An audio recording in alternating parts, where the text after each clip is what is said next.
The hum of the engines was a low, expensive thrum, but it was drowned out by the hiss of a single voice.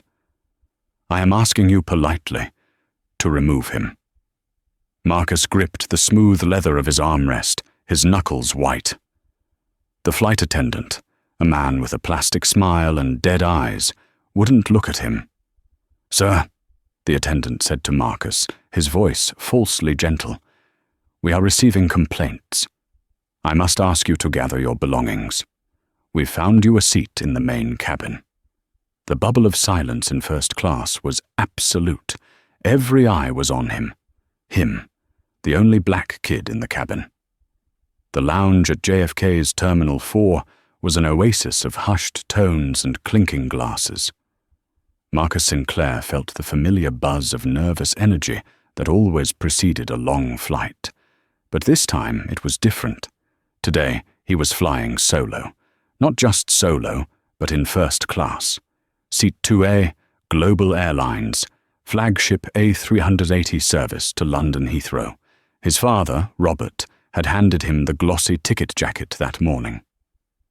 "Your midterm grades were exceptional, son," Robert had said, his voice deep and smooth, the voice of a man accustomed to boardrooms and billion-dollar decisions. "You earned this. Enjoy the flatbed. Just don't get too used to it." Marcus had laughed. At 16, he was acutely aware of the world he inhabited versus the world many assumed he belonged to.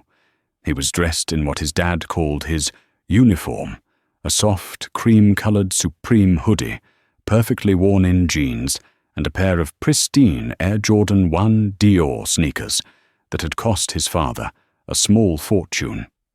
On his wrist was the simple steel Omega Seamaster his father had given him for his birthday.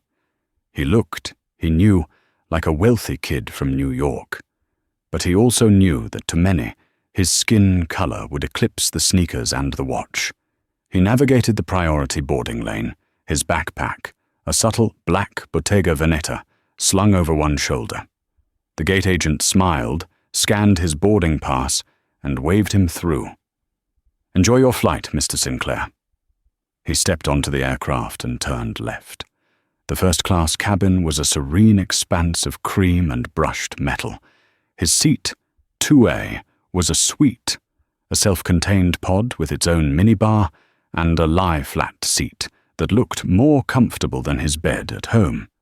He stowed his bag carefully in the overhead bin, slid into the seat, and let out a slow breath. This was, he had to admit, incredible. He was examining the massive entertainment screen when he heard a sigh of exasperation. A woman was standing in the aisle next to 2B, the suite adjacent to his. She was perhaps in her late 50s, with a helmet of perfectly coiffed blonde hair, a string of pearls, and a stiff floral print dress. She was staring at Marcus, then at her own boarding pass, then back at Marcus, her brow furrowed in a mask of profound inconvenience. "Excuse me," she said, her voice sharp enough to cut glass. Marcus immediately pulled his headphones out. "Sorry, ma'am? Are you lost?" she asked, drawing out the word. "This is the first-class cabin." Marcus felt the familiar, hot flush of annoyance creep up his neck. He forced a polite smile. "No, ma'am. I'm in 2A." She squinted at him, her gaze traveling from his hoodie down to his sneakers. 2A, she repeated, as if he'd spoken in a foreign language. She began stuffing her oversized designer handbag into her own overhead bin, making a production of it. "It's just that some people get confused. The economy entrance is back that way." "I'm aware," Marcus said, his politeness strained. He put his headphones back on, a clear signal that the conversation was over. He settled in, browsing the movie selection. A flight attendant, a tall man with a severe face and a name tag identifying him as Mr. Harrison, came by. "Good afternoon," Harrison said, his smile automatic. "Can I offer you a pre-departure beverage? Champagne? Orange juice?" Just some water, please. Still, Marcus said. Certainly. Harrison turned to the woman in 2B. His entire demeanor changed. His smile became genuine, almost fawning.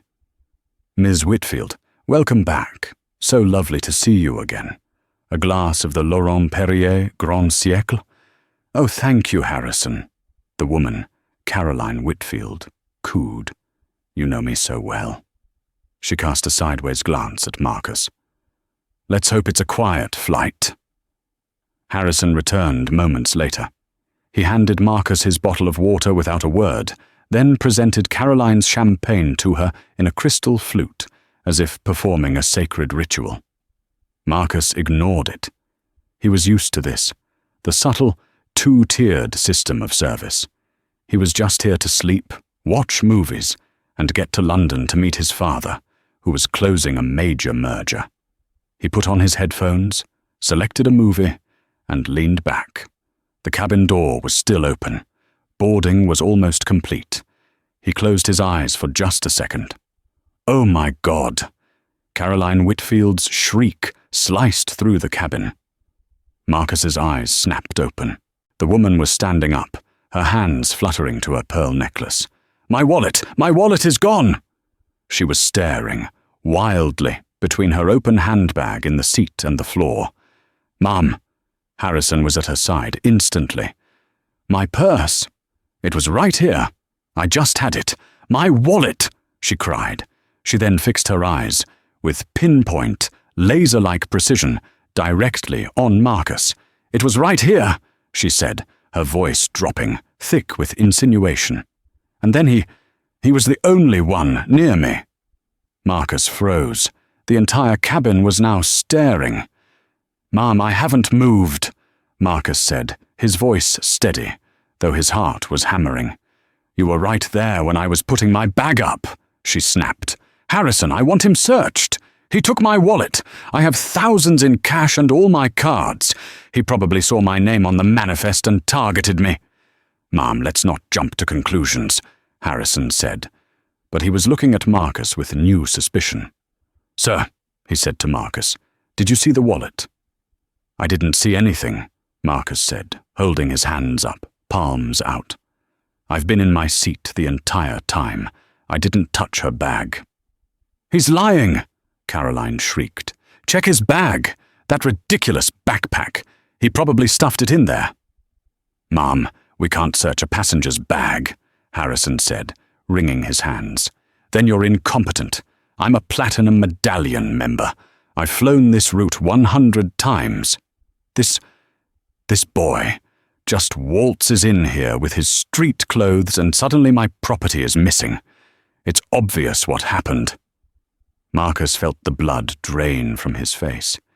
He was being accused of theft in a cabin full of the wealthiest people on the flight.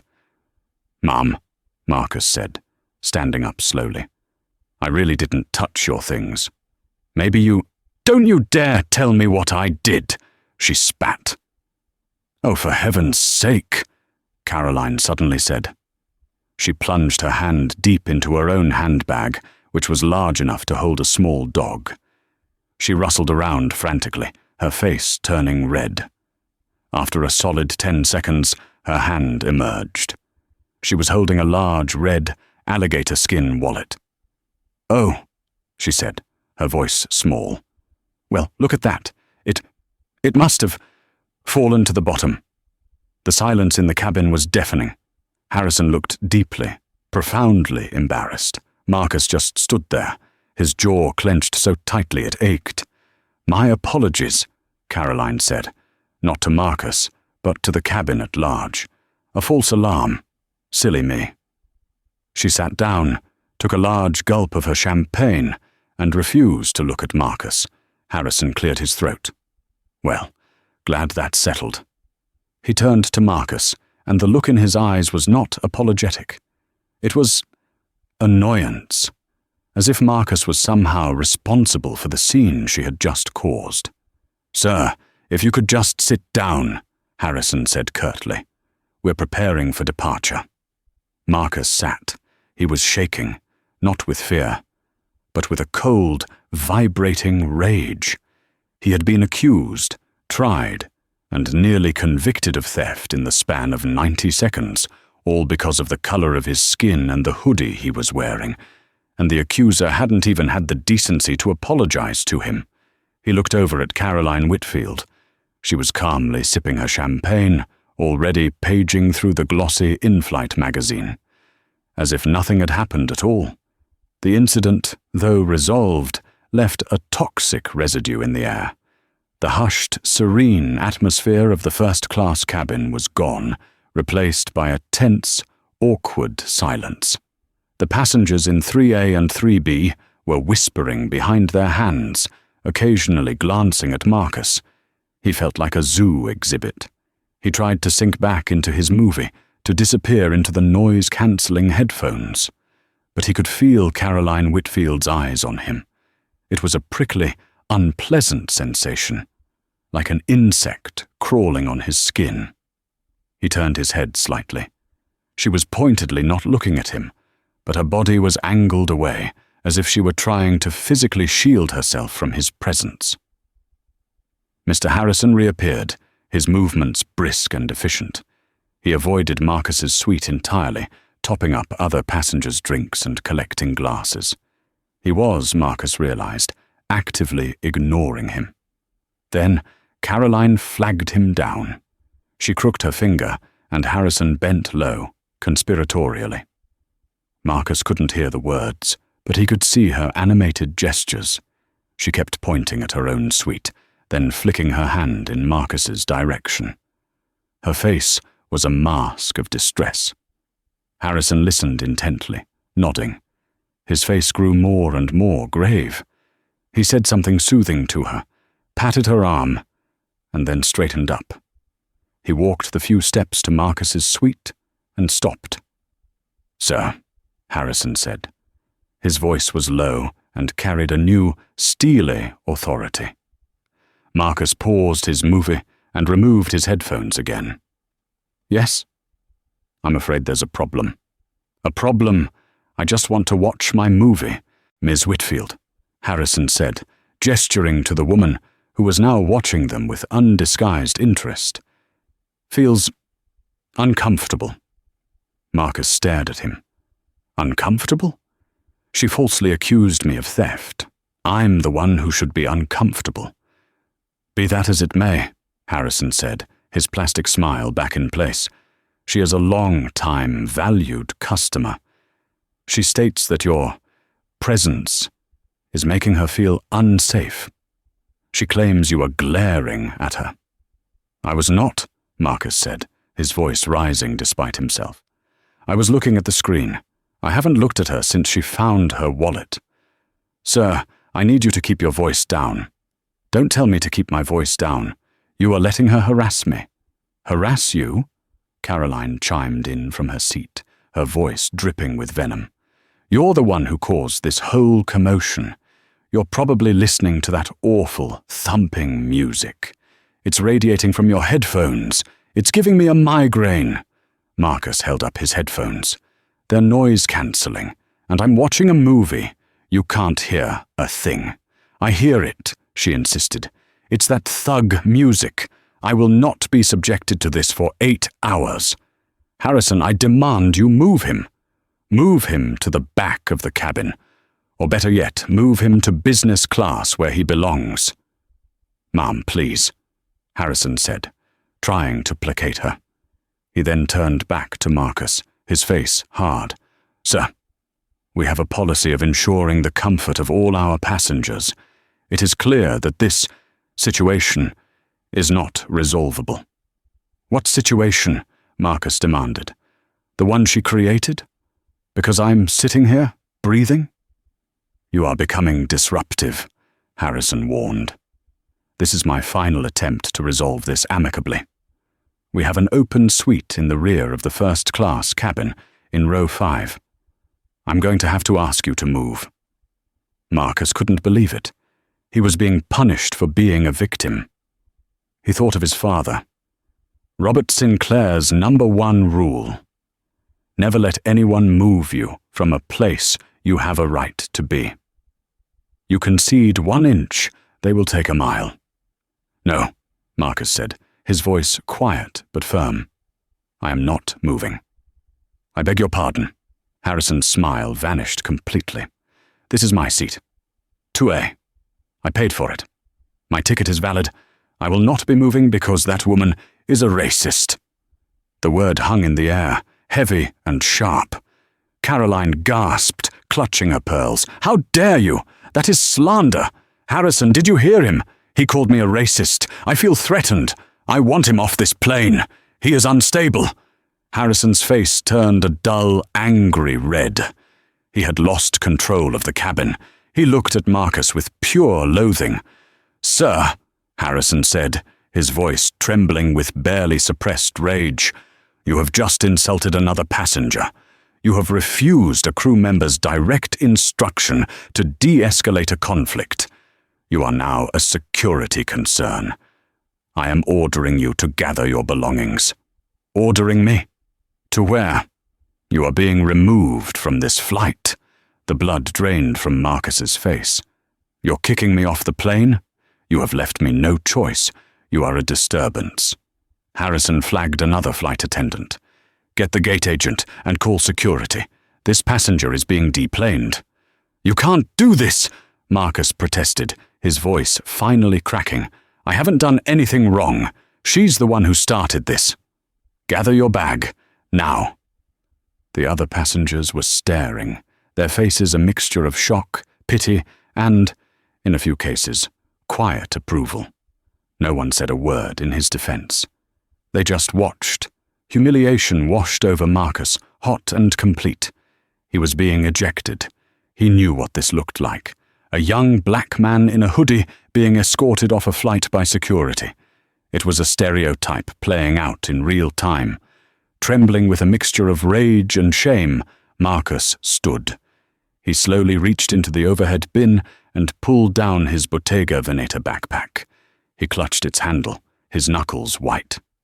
This way, sir, Harrison said, gesturing toward the galley and the open boarding door. Marcus walked the longest 10 steps of his life. He passed the other suites, the eyes of the other passengers burning into his back. He stepped into the galley, where a gate agent and 2 burly airport security officers were already waiting. Is this him? One of the officers asked. Yes, Harrison said, his voice filled with self-righteous importance. He was causing a disturbance and threatening other passengers. That's a lie, Marcus said, spinning around. She accused me of theft, and I'm the one being kicked out. Sir, you need to come with us, the security officer said, his hand moving toward his belt. No, wait, Marcus pleaded, his mind racing. He was trapped. He was powerless. And then he remembered his father's other rule. When they pin you in a corner, you don't use your fists. You use your head. You use your phone. He pulled out his phone.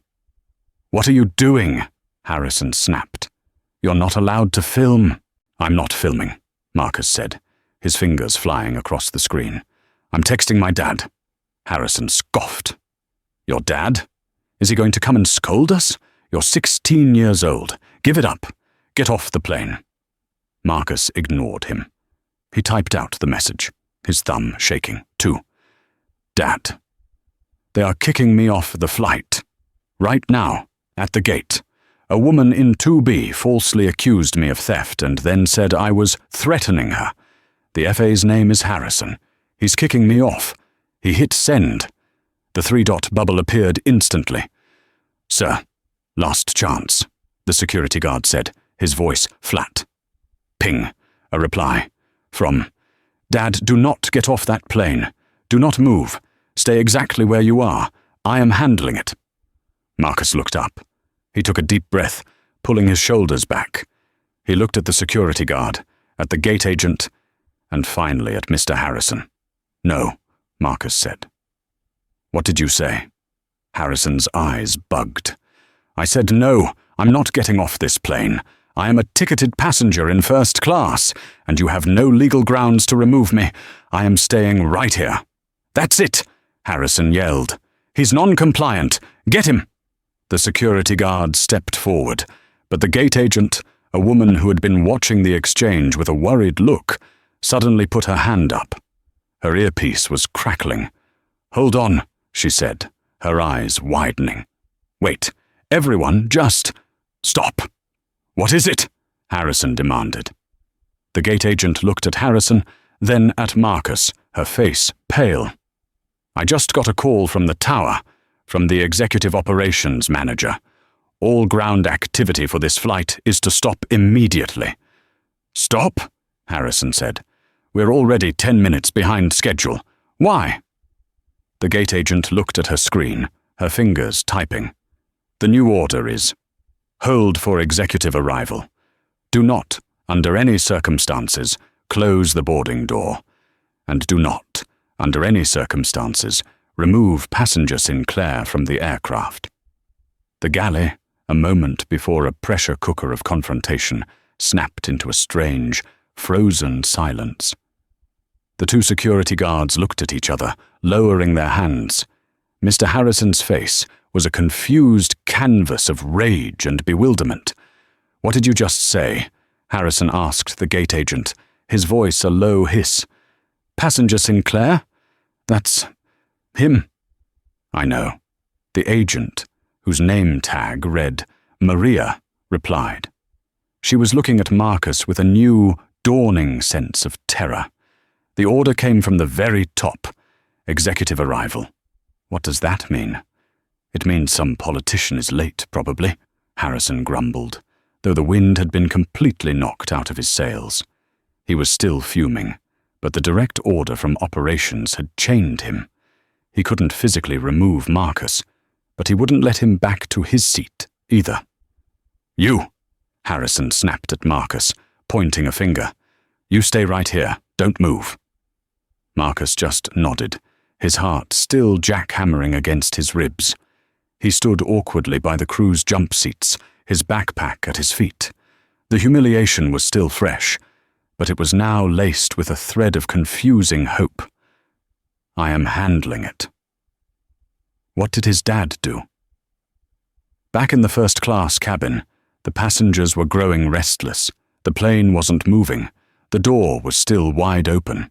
Caroline Whitfield leaned into the aisle, her face pinched. "Harrison, what is the delay? Are we going to sit here all day? I thought you were handling the problem." "My apologies, Miss Whitfield," Harrison said, striding back into the cabin, desperate to reassert his authority. "Just a minor operational delay. We'll be on our way shortly." "This is ridiculous," another passenger, a man in a crisp suit in 3A, complained. "I have a connection in London." "We are doing everything we can, sir," Harrison said through gritted teeth. The pilot's voice crackled over the PA. "Folks, this is Captain Miller up front. We seem to have a slight delay on the ground here, mandated by our operations center. We're not getting much information, but we've been instructed to hold at the gate. We'll update you as soon as we know more. Cabin crew, please remain at your stations." This was not a normal delay. A hold at gate order after the scheduled departure time, without a mechanical or weather reason, was rare. It meant someone with immense power had pulled a very large lever. The minutes ticked by. 5 minutes. 10 minutes. Marcus stood in the galley, trying to make himself small. The other flight attendants, who had been preparing for service, were now huddled by the opposite galley, whispering and shooting him nervous glances. He was no longer just a disturbance. He was now the reason for a multi-million-dollar aircraft being held on the ground. In the cabin, Caroline Whitfield was becoming incensed. She unbuckled her seatbelt and stood up, marching to the galley. "Harrison, this is an outrage," she declared. "It's been 15 minutes, and he," she jabbed a finger at Marcus, "is still on the plane. What is going on?" "Ma'am, I am asking you to return to your seat," Harrison said, his patience utterly gone. "I will not. I pay for this service. I will not be held hostage on the ground because you can't deal with one." She looked Marcus up and down with utter contempt. Delinquent." As she spoke, Maria, the gate agent, stiffened. Her earpiece was alive again. She listened, her eyes widening, and then she quickly stepped back from the boarding door, almost flattening herself against the wall. "They're here," she whispered, her voice trembling. "Who's here?" Harrison snapped. "The DOT? The FAA?" A new energy bustled down the jet bridge. It wasn't the sound of a late passenger dragging a rollerboard. It was the sharp, purposeful click of expensive, hard-soled shoes moving at speed. The opening of the jet bridge was suddenly filled by two men in immaculate, dark navy suits. They had the trimmed, severe look of executive security. They stepped onto the plane and immediately scanned the galley, their eyes landing on Harrison, then Marcus. They stepped to either side of the door, as if holding it open for royalty. And then a third man walked on board. He was tall, broad-shouldered, and radiated an aura of such intense, compressed power that the air in the galley seemed to get thinner. He was wearing a bespoke, dark grey Brioni suit that probably cost more than Marcus's college fund. His shoes were polished to a mirror shine. On his wrist was a Patek Philippe Calatrava, a watch that represented quiet, generational wealth. His face was calm, but his eyes were like chips of obsidian. He walked straight past the security guards, past the cowering gate agent, and past the stunned Mr. Harrison. He stopped directly in front of Marcus.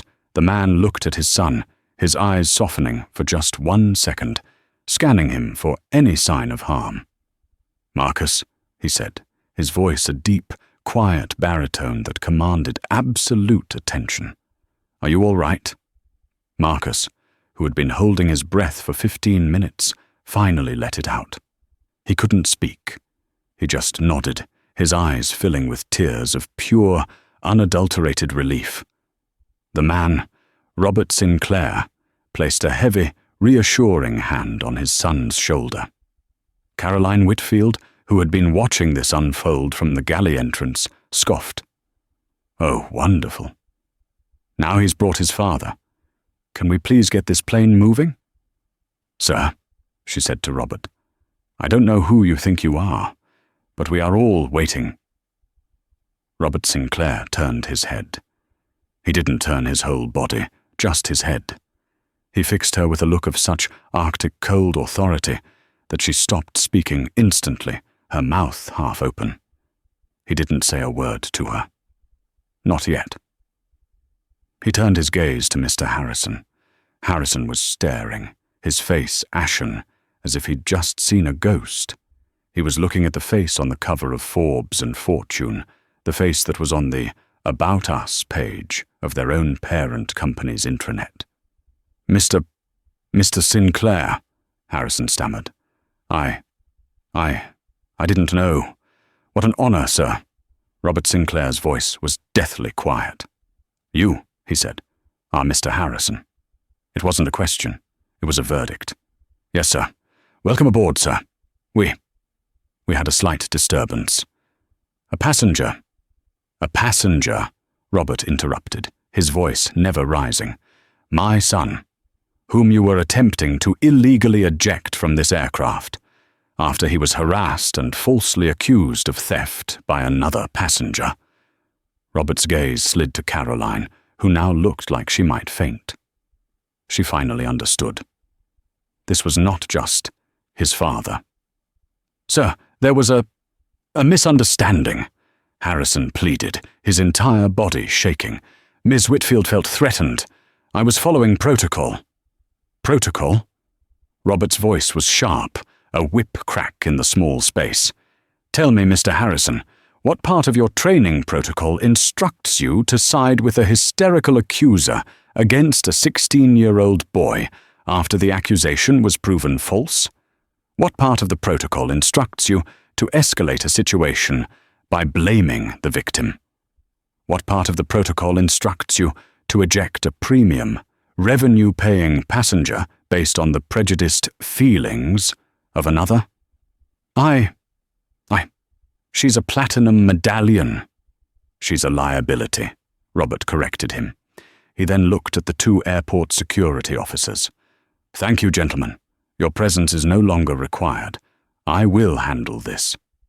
The officers, recognizing a superior authority, nodded quickly and vanished back up the jet bridge. Robert Sinclair turned his full attention back to the flight attendant. "You have failed at every conceivable level of your job. You failed in customer service. You failed in de-escalation. And you failed in basic human decency." He then looked past Harrison into the first-class cabin, where every passenger was now bolt upright in their seat, staring in stunned silence. "My apologies, everyone," Robert Sinclair announced, his voice projecting easily through the cabin. "My name is Robert Sinclair. I am the CEO of the Sinclair Holdings Group, the parent company that owns Global Airlines. This is my son. And this, as of this moment, is my incident." The words "owns Global Airlines" detonated in the cabin with the force of a sonic boom. Every whisper stopped. Every indignant huff about the delay died in the throats of the passengers. They were not just witnessing a confrontation, they were witnessing a corporate execution. Mr. Harrison's face, which had been pale, turned a sickly, greenish grey. He looked as if he was about to be physically ill. He opened his mouth, but only a small, choking sound came out. He was staring at the man who signed, by proxy, his paychecks. The man whose corporate portrait hung in the operations center. Robert Sinclair's focus was absolute. He had not raised his voice, had not used a single curse word, but his quiet, controlled rage was more terrifying than any scream. He was a lion in a tailored suit, and he had just found a poacher threatening his cub. "Sir, Mr. Sinclair, I was unaware," Harrison finally managed, his voice a reedy whisper. "If I had known he was your son, I would have—" "You would have what?" Robert's voice sliced through the attendant's pathetic defense. "Treated him like a human being? Is that a privilege reserved only for the sons of CEOs? Do you check the net worth of passengers before deciding whether to believe their accusers?" "No. No, sir, of course not. It's just, the situation was complex. It was simple," Robert stated flatly. "You had 2 passengers. One," he gestured to Caroline, who was frozen in the aisle, "who was loud, aggressive, and made a false accusation of theft. And one," he placed his hand back on Marcus's shoulder, "who was sitting quietly in his paid-for seat. You chose to eject the victim. You chose poorly." Robert then looked at Maria, the gate agent, who was still pressed against the wall. His tone softened, but only marginally. "Agent Maria, correct?" Yes, Mr. Sinclair." "Please go to the flight deck. Inform Captain Miller that I am on board, and I am invoking executive privilege. This aircraft will not move until I say it moves. Also tell him to log a formal incident report against Flight Purser Harrison for gross misconduct and passenger endangerment. I want a copy of it before we land." "Endangerment!" Harrison yelped. "I didn't endanger anyone. You attempted to have a minor, my minor son, thrown off this aircraft, unaccompanied, in a foreign-bound terminal, based on a racist complaint. You endangered him. You endangered the reputation of this airline. You," Robert said, stepping closer, "are a catastrophic failure." Harrison physically recoiled. Robert then turned his gaze to the woman who had started it all. Caroline Whitfield. She had backed away slowly, trying to melt back into her seat, to be, hoping to be forgotten. But Robert Sinclair forgot nothing. He took a slow, deliberate step out of the galley and into the first-class aisle, stopping right next to her suite. She shrank back into the plush leather. "Ms. Whitfield," he said.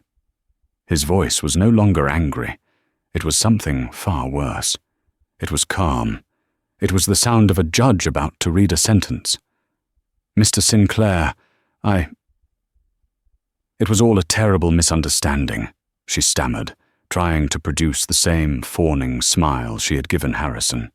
"Your son, he's a lovely boy, I'm sure. I was just startled. You know how travel can be." "I do," Robert said.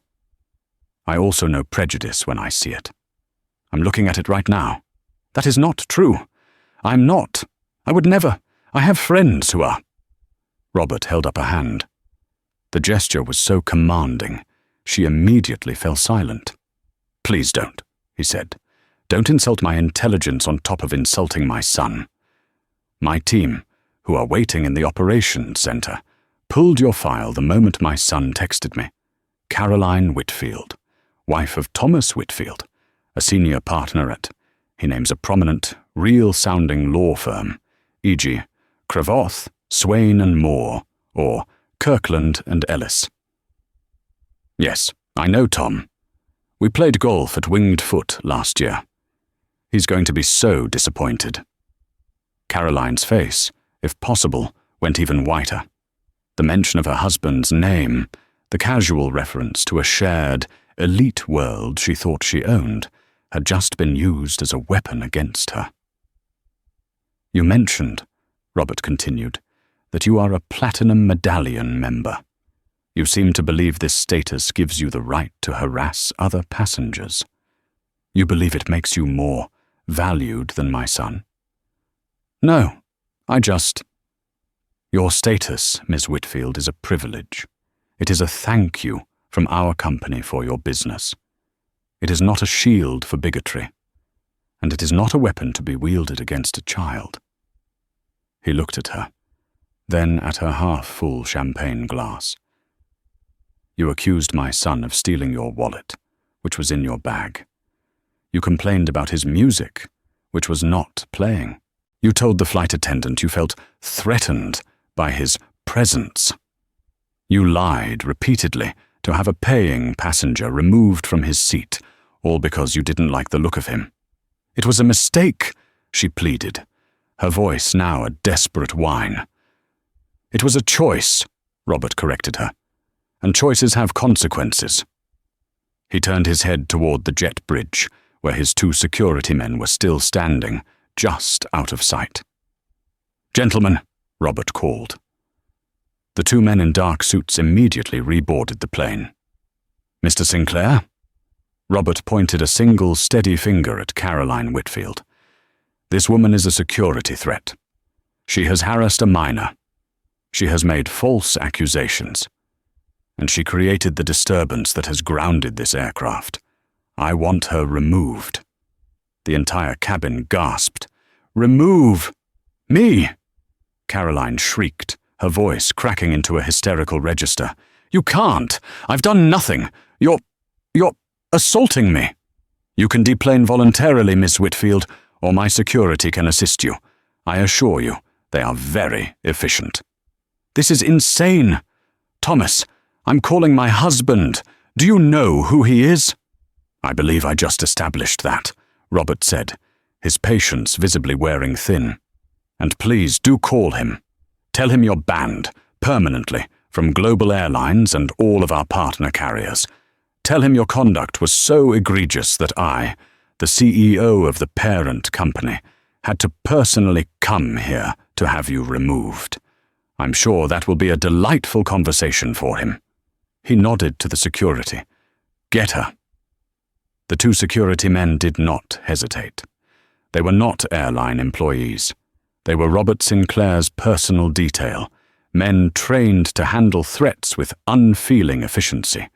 They stepped into the aisle, one in front of her suite, one behind, boxing her in. "Ma'am, please gather your belongings," the first guard said, his voice flat and devoid of emotion. Caroline Whitfield stared at them, then at Robert, and then at the stunned faces of the other first-class passengers. The reality of her situation finally, truly, hit her. This was not a negotiation. She had miscalculated profoundly. She had bullied the wrong person's child, and she had just run head first into a wall of actual power, a power that dwarfed her husband's country club influence. But her entitlement, the driving force of her entire life, wouldn't let her go quietly. "No," she shrieked, her voice echoing through the silent plain. "I will not. This is my seat. My husband will hear about this. He will sue you. He will sue this entire airline. He will—" "Ma'am, you are delaying an international flight," the second guard said, moving forward. "Get your hands off me," she screamed, slapping at the guard as he reached for her arm. That was the last mistake she was allowed to make. The moment she struck the guard, their demeanor shifted from escort to extraction. "Subject is non-compliant and hostile," the first guard said calmly. He gripped her left arm, while the second guard took her right. With a practiced, coordinated movement, they lifted her from her seat. You're hurting me," she wailed, though they were using professional, minimal force holds. "Stop resisting, ma'am. My bag, my purse," she screamed, struggling uselessly. A flight attendant, who had been watching from the galley with wide, horrified eyes, quickly grabbed Caroline's oversized handbag from the overhead bin and her coat. "This is barbaric. You can't treat me like this. I'm a lady." Robert Sinclair watched, his face impassive. "You ceased to be a lady when you decided to terrorize a child, Miss Whitfield. Have a pleasant evening in New York." The guards propelled her up the aisle. She was a whirlwind of flailing limbs and pearls, her coiffed hair coming undone. "You will all be fired," she screamed at the flight attendants. "Harrison, do something!" Mr. Harrison, who was still standing in the galley, frozen in his own personal hell, just stared as she was hauled past him. He was a statue of abject failure. "You'll all regret this," she shrieked as the guards moved her onto the jet bridge. "My husband—" And then she was gone. The door to the jet bridge remained open, but her screams faded as she was taken back into the terminal. A profound, stunned silence filled the aircraft. The only sound was the low hum of the auxiliary power. Robert Sinclair stood in the aisle for a moment, letting the tension dissipate. He straightened his tie. He then turned his attention back to the man who had allowed all of this to happen. "Mr. Harrison," Robert said. Harrison flinched, as if he'd been tasered. "Yes, Mr. Sinclair." "You are a disgrace to that uniform. You are the purser on this flight, the leader. You are responsible for the safety and comfort of everyone in this cabin. And on your watch, a passenger was harassed, slandered, and publicly humiliated." "Sir, I was trying to de-escalate. I thought—" "You thought?" Robert said, stepping toward him. "You didn't think. You reacted. You saw a loud, privileged white woman and a quiet, hoodie-wearing black kid, and you made an assumption. You assumed she was valuable, and he was disposable. You assumed she was the victim, and he was the problem. You are the exact kind of liability that costs this company millions in lawsuits and reputational damage. You are a cancer of prejudice, and I am cutting you out." Harrison's knees seemed to buckle. "Sir, please, I have a family. I've been with this airline for 20 years. 20 years, Robert mused, his voice dangerously soft. 20 years of making these assumptions. 20 years of deciding who belongs in first class and who doesn't. How many other passengers, who didn't have my cell phone number, have you treated this way? How many people have you humiliated? No. Never. This was an isolated incident. Harrison's defense crumbled. He knew it was useless. This isolated incident has resulted in you grounding a flagship flight. It has required my personal intervention. It has resulted in the forcible removal of one passenger and the near ejection of another, Robert said.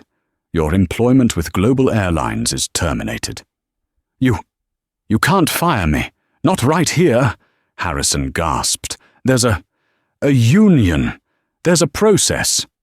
"You're right," Robert said, nodding.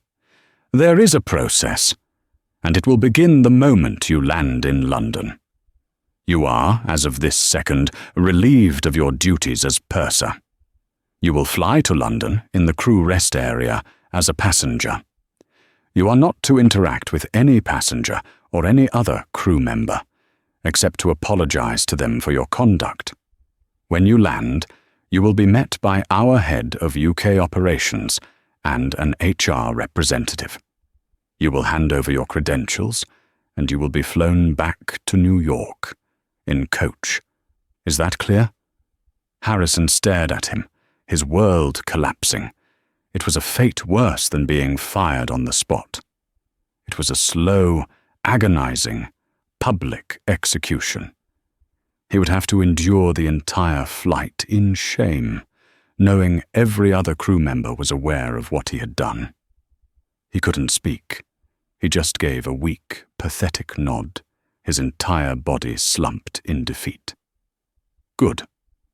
Robert turned to the other, younger flight attendant who had been watching. "You're in charge now. Get on the PA. Apologize to the entire aircraft for the delay. Announce that the disturbance has been resolved, and we will be departing shortly. And get me the passenger manifest. I want to personally apologize to the other guests in this cabin." "Yes, sir. Right away, sir."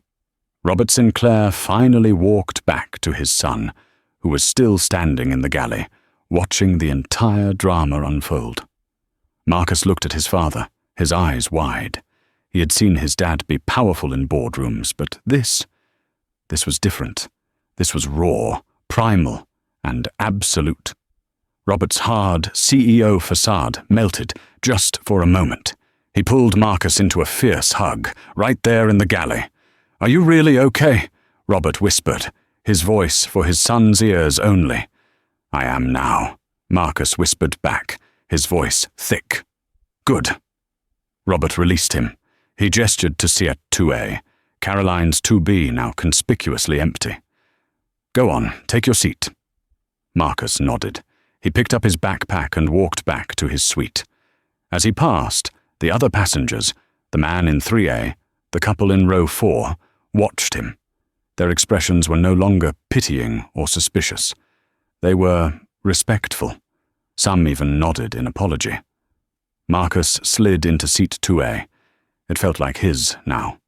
Truly his. Robert Sinclair did not take the empty seat beside him. Instead, he walked back to the jet bridge. "Maria," he said to the gate agent. "Yes, Mr. Sinclair?" "My jet is at the Teterboro hangar. Have my pilot file a new flight plan for Heathrow. I'll be flying with my son." "Sir?" Maria was confused. You're not... this plane?" "No," Robert said. "I'm not on the manifest, and I'm not leaving my son to fly alone after this, but I'm also not taking his seat. Tell the captain. Thank you for his patience. Tell him to have a safe flight to London, and comp the entire first-class cabin's Wi-Fi, and a bottle of Dom Perignon for everyone. God knows they earned it." He looked back at Marcus. "Come on, son. We're flying private." The news that Robert Sinclair was not, in fact, flying with them, but was taking his son and leaving, sent another ripple of shock through the cabin. He had held the plane, fired the purser, ejected a passenger, and now he was simply leaving. It was the ultimate power move. He didn't need the airline needed him. Marcus, who had just settled in, looked up in surprise. We're leaving?" "Yes," Robert said, motioning for him to stand. "I don't want you on this flight. Not after this. The mood is ruined.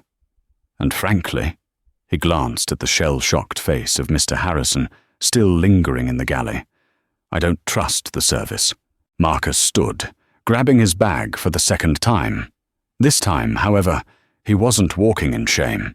He was walking out with his head held high, beside his father. As he walked past the other passengers, the man in 3A, who had complained about the delay, caught his eye. "Young man," the man said, his voice sincere. "My apologies for not speaking up. What happened to you was wrong. Your father, he's a good man." Marcus nodded. "Thank you, sir." Robert and Marcus stepped off the aircraft, leaving behind a stunned crew and a cabin full of passengers who now had the story of a lifetime. The gate agent, Maria, was already on the phone, her voice hushed and frantic as she relayed the CEO's orders. The two security men fell in step behind Robert and Marcus as they walked up the jet bridge, a silent, imposing escort. The walk through JFK's Terminal 4 was a blur. Robert was on his phone, his voice low and rapid-fire. "Get the G650 ready. Now. Flight plan to Heathrow. Wheels up in 20 minutes. I don't care about the slot, buy one. And get a car to the tarmac. We're coming through security now." They bypassed the public areas, taking a sterile elevator down to the ground level, where a black Lincoln Navigator was waiting on the tarmac, lights flashing. They were driven across the active runways, a privilege reserved for the highest echelons of government officials, and, apparently, Robert Sinclair. Within 15 minutes, they were at the private aviation hangar, stepping out of the car and directly onto the stairs of a sleek, dark blue Gulfstream G650. The pilot and a single flight attendant were waiting. "Mr. Sinclair, Marcus, welcome aboard," the pilot said, his face professional and unruffled, as if being told to fly to London with 20 minutes' notice was a daily occurrence. Marcus stepped inside. The interior of the G650 made the Global Airlines first-class suite look like a budget motel. It was an apartment in the sky, all cream leather, dark mahogany, and polished chrome. They settled into large, swiveling armchairs. The engines whined to life, and within 5 minutes they were taxiing. 10 minutes after arriving at the hangar, they were airborne, climbing steeply over the lights of Queens, leaving Flight 88 and its drama far behind on the ground. Meanwhile, back on Flight 88, the doors were finally sealed. The replacement purser, a young woman named Anna, who looked terrified, made the announcement that they were finally departing. In the first-class cabin, the atmosphere was funereal. The empty seat, 2B, was a silent testament to the drama. And in the crew galley, hidden from view, Mr. Harrison sat on a jump seat, his head in his hands. His 20-year career, his seniority, his pride, all of it had been incinerated in the span of 15 minutes. He wasn't just fired, he was ruined. He would be blacklisted from every major carrier. He had flown this route thousands of times as a king. He was flying it one last time as a pariah. The hard karma was not just in the firing. It was in the way he was dismantled. He had wielded his tiny sliver of power to humiliate a boy, and in response, the boy's father had wielded an ocean of power to drown him. And for Caroline Whitfield, the karma was just beginning. She had been escorted by the 2 security guards back through the terminal. Her rage had subsided, replaced by a cold, stomach-churning dread. They didn't just leave her at the curb. As instructed by Robert, they waited with her until 2 Port Authority police officers arrived. Robert's security explained that she had been removed for hostile and aggressive behavior toward a minor and crew.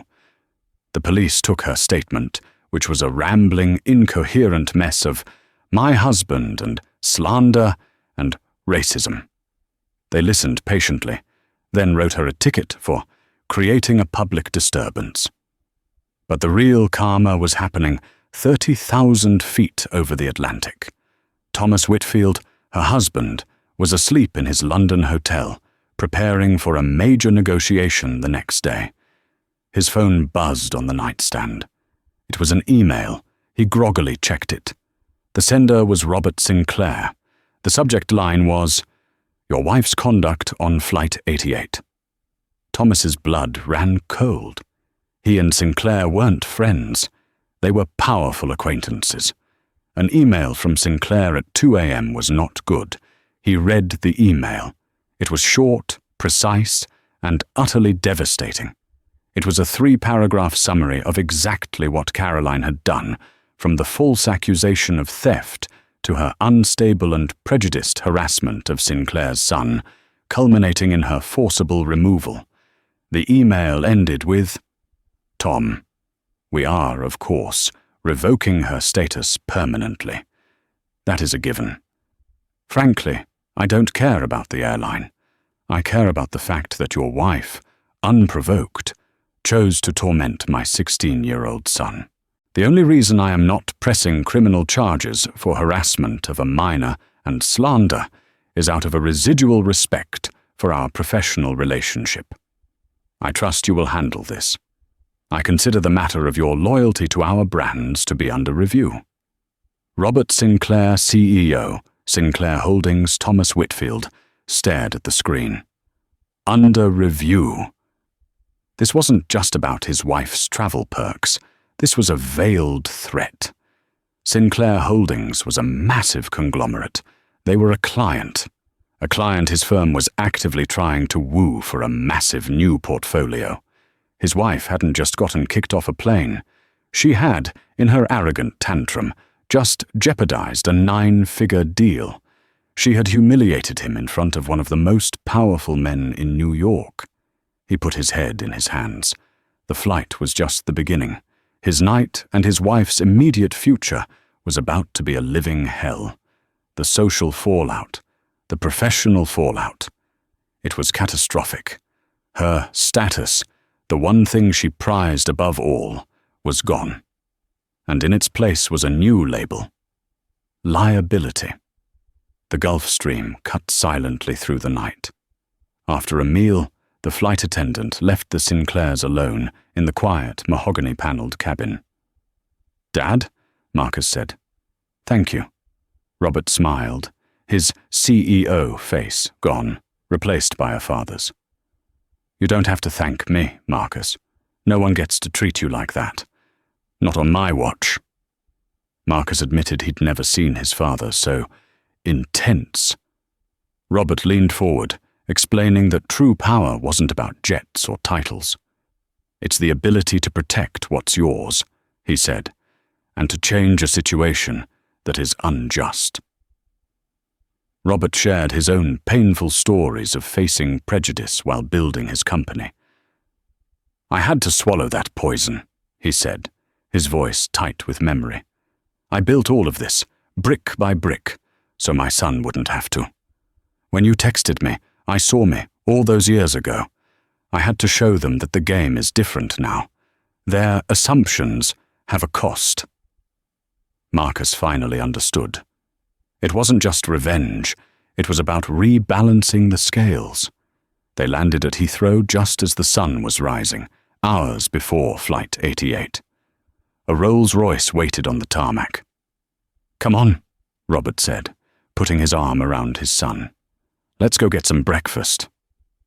Marcus had boarded a plane as a boy, but he walked off this one a young man, armed with a lesson in power and his father's unyielding love. That single flight set off a chain of events that no one could have predicted. Mr. Harrison was, as promised, fired. He tried to sue for wrongful termination, but the testimony from the other flight attendants, who confirmed Marcus was calm and Harrison was the escalator, combined with Robert Sinclair's ironclad incident report, left him with nothing. He was last heard of working for a small, regional charter service. Caroline Whitfield's hard karma was even more complete. Her husband, furious at the professional damage and public humiliation, filed for divorce within 6 months. Her social circle, which prized status and connections above all, iced her out. She had brought shame on her husband by angering one of the few men in the city more powerful than he was. But the real story is about Marcus. He learned that while the world will often judge you on its own ignorant terms, you never, ever have to accept that judgment. If you were moved by this story of justice, please hit that like button. Share this video with someone who needs to see that karma is real, and don't forget to subscribe for more true-life stories where the powerful are held accountable. Comment below. What would you have done in Marcus's situation?